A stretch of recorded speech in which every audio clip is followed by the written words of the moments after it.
पश्चिम बंगाल के हावड़ा में Santragachi railway station पर ट्रेन पकड़ने को लेकर जबरदस्त भगदड़ मच गई।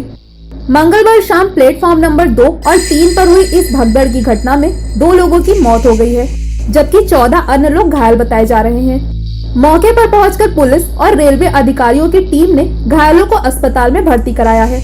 बताया जा रहा है कि ये भगदड़ तब मची जब शाम 6 बजे प्लेटफॉर्म नंबर 2 और 3 पर यात्री ट्रेन के आने का इंतजार कर रहे थे। जैसे ही नागरकोइल एक्सप्रेस वहां आई, यात्रियों ने एक ही सीढ़ी से बाहर निकलने की कोशिश की, जिसकी वजह से कुछ लोगों का बैलेंस बिगड़ने से वो गिर गए। वहीं मुख्यमंत्री ममता बनर्जी ने घटना स्थल पर पहुंचकर स्थिति का जायजा लिया।